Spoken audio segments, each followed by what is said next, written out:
Hi,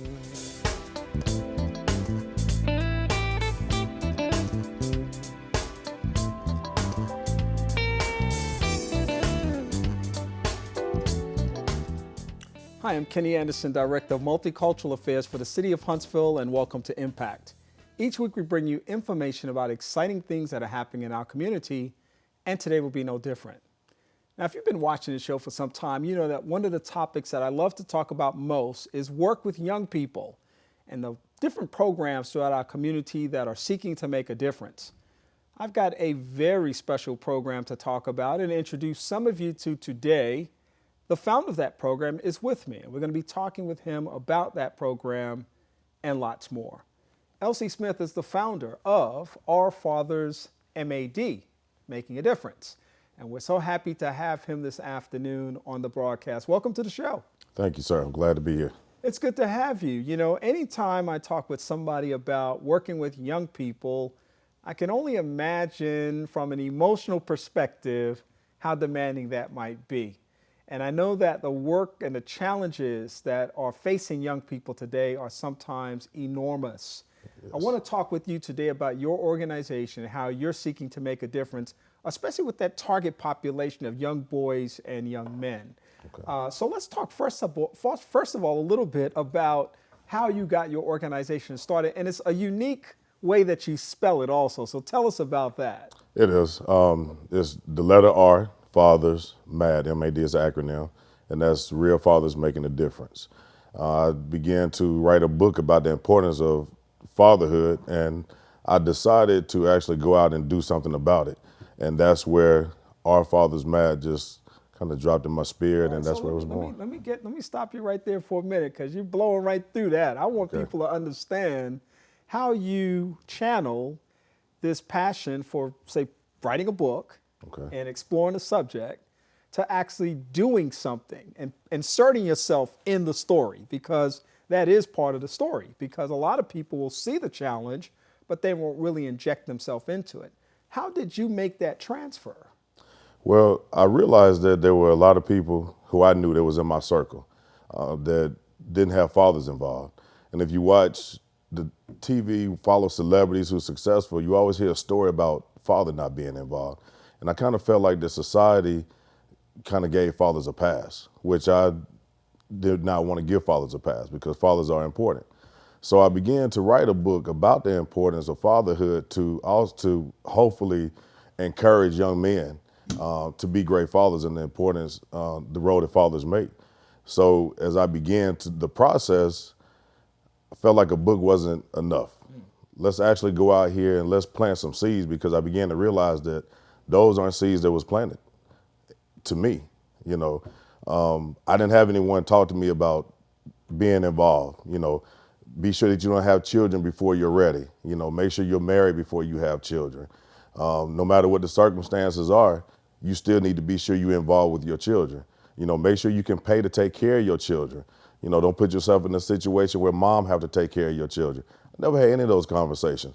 So I figured that instead of me writing a book and banking on someone that's going to read it, why don't I go out here and stand before these young men and begin to plant those seeds?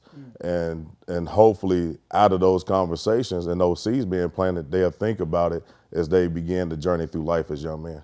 You know, L.C., sometimes people that do this kind of work, or let me say witness this type of work, celebrate what you're doing, and they'll recognize you, or they'll support you in various ways. Right. I'm going to say this with all due respect to people who are very sincere about their compliments of you. Many times those people really don't see that there's so much more involved with the work that you're doing. They tend to interpret it as a feel-good story. Right. They're like, man, you're doing a great job. We appreciate what you're doing. Thanks for hanging in there and doing what you're doing. Right. But you're in the trenches. You're on the front line. And I want you to talk to the audience today about the kinds of challenges that you face and the kinds of things that you see on a regular basis as it relates to stepping in and working with these young men. Well, after beginning the organization, you know, outside of planting those seeds, we began to actually work with young men, with absentee fathers. And I put a limit on it at first as far as the amount of time. And was a growing organization. It's just a thought that popped in my head, and I moved forward. And I realized that these young men need more than a year in the program. It became much more than a program. I realized that as a male, as an adult male with 3 kids of his own, that I still seek advice, a father's advice. So I have people who stepped in that gap in place of my father. So with these young men, they don't need, it's not a program where they need a big brother. They actually need a male figure to actually be there and be involved. So what does that entail? It means that they need someone who they can call on and not just see for 2 hours every other week. They need to be able to pick up the phone and call for advice. If things are going on at school, they need someone to go to the schools and talk to the teachers. If they have a ball game, it's nice to be able to know that there's someone that's there besides mom, because it means something to these young men to have a father there. And if father isn't there, we can't fill that gap totally. But it's something about knowing that I have a male figure that's in my life that care enough that he take time out of his day to come see me play ball, to go to a play, to go to church and just watch me, worship with me while I play the drums. It's a lot. It's a lot that's involved, and we put a lot of ourselves in because we're much more than, I tell my guys all the time, we're much more than the boys club.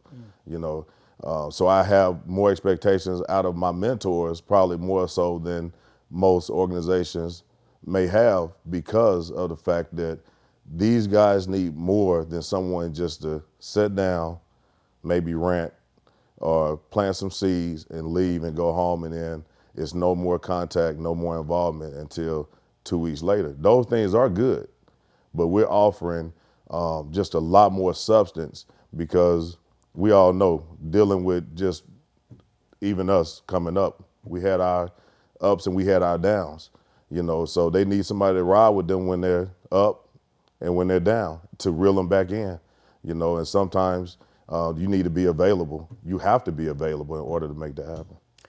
So LC, making such a substantive investment in the lives of others certainly drains you in many ways. It takes a lot out of your time. You're a father yourself, like you said. Right. And you've got to be able to devote that time. A couple of questions. Number one, how do you find a balance in that process?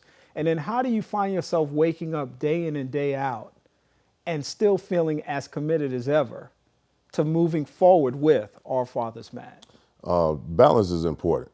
And I tell anyone, you find people in my position, pastors are accused of maybe neglecting their family because they have to attend to the flock. I made a decision that it would not make any sense for me to invest so much of myself into others and neglect my own. Balance is something that I work hard at, but I do believe that when God gives you something, that he is not going to allow, he gave me my children, he gave me my wife. I found my calling and what it is that he asked for me to do. He's not going to allow me to neglect these young men that I work with, and he's not going to allow me to neglect my wife or my children. So therefore, the balance comes from what God allows me to do. The time isn't there, but I don't neglect my family, and I don't neglect these young men. So, but I have to also consciously be sure that I don't. And as far as the time, tiredness, I'm not wore out from doing it. And it's amazing that I'm not, but I'm not where I'm not saying I don't get tired, because, I get tired, but I'm not exhausted. And it's not a day that I wake up and I'm like, man, I have to hit this again. I enjoy every day. I enjoy every single day. Well, the passion is clear in what you're doing and what you're saying, and that certainly is an inspiration for many. I wonder, as I'm talking with you and I'm listening to you, you talk to so many young people today, and I have this thing in my mind often where I'm looking at young people and I see them sometimes trying to figure out life, and sometimes they're making it, sometimes they're not making it. Some are doing extraordinarily well, and some are obviously moving in the wrong pathway.